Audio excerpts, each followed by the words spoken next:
Welcome back mga katusok. Dadayo tayo sa kabilang bayan. Tatestingin natin itong isa sa mga spear gun na ipaparapol natin. Ayan. Isang 50 cm na mayroong busog. Ayan. Tsaka mayroong bayonita. Oh. Tingnan natin kung maganda. Okay, tara. Lakad na tayo. At nandito na si Baby Tusok. Kakagising na. Hello! What is that? Marshmallow. Marshmallow. Marshmallow. Bye-bye. Lakad na si Papa. Tara. Noong huling dive natin sa Santa Cruz ay dyan tayo dumaan sa kaliwang bahagi ng Mount Malindig. Ngayon naman ay dito tayo sa kanang bahagi para naman makita nyo yung tinatawag na seawall. Wow. Maganda rin yung tanawin niya pero medyo delikado lang. Malalaman nyo mamaya. Oh no! Ayan yung mga shoutout natin. Pakibasa na lang yung mga pangalan nyo. Kasama na rin yung mga picture nyo. Kung mayroon mang picture yung profile ninyo. Ayan, malapit na tayo mga katusok. Titigil tayo ng bahagya mamaya kapag malapit na tayo. Yan ang isa sa magandang tanawin na makikita natin dito sa kabilang bahagi. Yung isla na tinatawag na Elephant Island. At eto naman, yung parteng malapit na sa likod. Kung dun sa kabila ay maraming puno, maraming nyog, dito naman sa kabilang bahagi, parang wala siyang mga puno at nyog.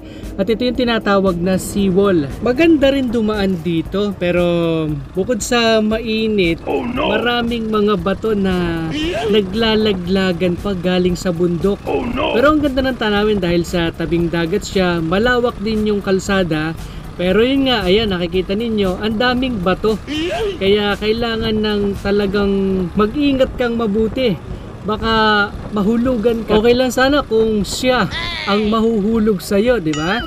Pero kung ang mahuhulog sa'yo ay bato, patay tayo dyan.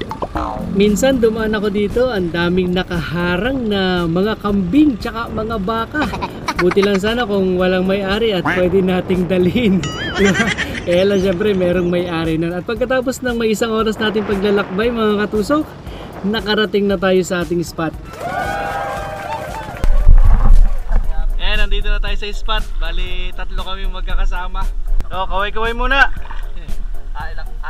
Yari ka na tropa. Napahiwalay ka. Diniwan sa... Dinilalag. Ayan, nakaready na tayo mga katusok. Dive safe sa atin lagi ha.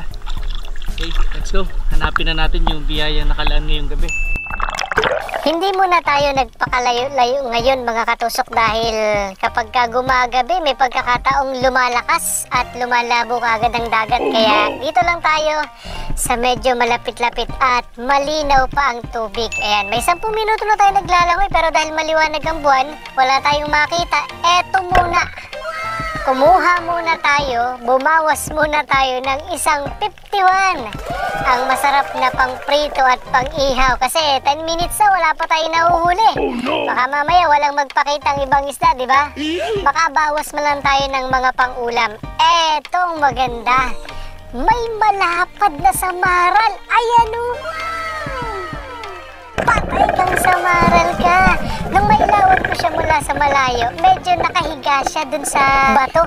Tapos nung papalapit na tayo, unti-unti na siyang tumatayo sa pagkakahiga niya. Buti na lang mabait mga katusok. Ang lapad nito. At eto naman mula sa ilalim ng bato ay may nangingislap na mata. Matang pusa pala pero medyo maliit pa mga katusok. Hanap tayo nung malapad-lapad ng konti. Madalang talagang isda, mailap pero may samaral. Eto pa. Patay kang samaral ka. Ang lapad mga katusok, mahigit 300 grams ito. Swerte natin kahit hindi natin hinuhuli yung medyo maliliit, may malalaking nagpapakita sa atin. Kaya nakadalo na agad tayo. Sabi ni Katusok Prince, ang dami daw niya nakakita. Pero nung nakita raw siya na paparating na, aba, nagkanya-kanya na daw ng takbuhan. Buti raw at nakapana siya ng isa pagkatapos nakahuli tayo ng 2. Eto pa. Grabe ang swerte ni Katusok Prince. Ito yung timaan niya ng bagulan. At pagdaan nga namin, ayun o, may natusok siyang isang malaki. Ayan o, grabe. Wow! Laki nito mga katusok, ang swerte ni Katusok Prince. Kabisado niya talaga yung pwesto ng mga bagulan dito sa lugar na ito. Pero kung nauna-una tayo ng konti, tayo makakatusok nun. Kasi magkalapit lang kami ni Katusok Prince eh. Pero dahil mas kailangan niya ng maraming pang-ulam, dahil dadalhin niya sa kanyang trabaho bukas, kaya sa kanya ipinagkaloob ang malaking biyayang bagulan. Ayan, swerte. Ayos. Tayo naman, nakaswerte na rin tayo ng dalawang malapad na samaral. Eto pa, paborito, balangnin. O kung tawagin namin dito ay hinog at hindi hilaw. Ang dami natin nakikita na mas maliliit pa dyan pero hindi natin tinutusok kasi parang alanganin pa. Babawas lang tayo ng ilang peraso para may pang-ulam tayo kahit pang buong isang araw. Tapos yun kanuping! Patay kang kanuping ka! May 200 grams na mga katusok. Ang dami natin nakikitang hinog kaya lang palalakihin pa natin para pagbalik sa susunod may makukuha pa tayo. Eto pa, isa pang hinog. May 100 grams lang.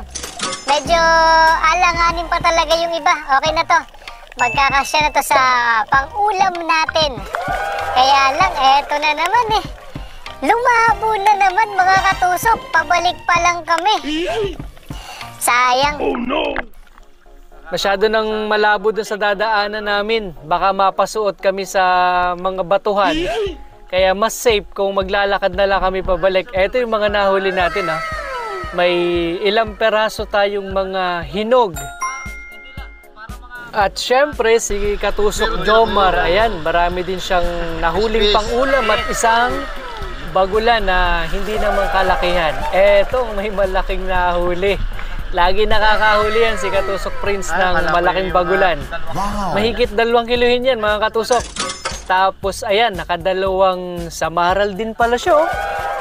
Tapos sari-sari mga isda. Solved na yung dadalhin niyang pang-ulam bukas sa kanyang trabaho kasi weekly siya bumabalik dito sa bahay nila. Kaya talagang napakaswerte niya at pinagbigyan siya na makahuli ng babaunin niya bukas. Hinabol ko na yung malaki na talaga na.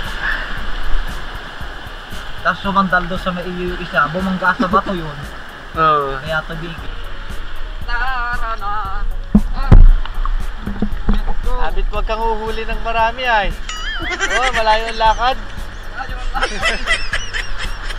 Thank you for watching mga katusok. Di tayo nakahuli ng marami dahil nung pabalik na umahon na kami tapos naglakad na lang kahit medyo malayo dahil sa inabot na naman tayo ng paglabo ng tubig. Ang hirap maglangoy kapag ganung malabo na dahil sa hindi na halos makita yung bato. Delikatong baka mapasuot tayo sa kung saan kaya umahon na kami. Tapos nung uwi ko, grabe ang lamig kasi ano na yun, alas 12 na ng madaling araw. Tapos dyan sa may parting dinaanan ko sa bundok, grabe sobrang lamig.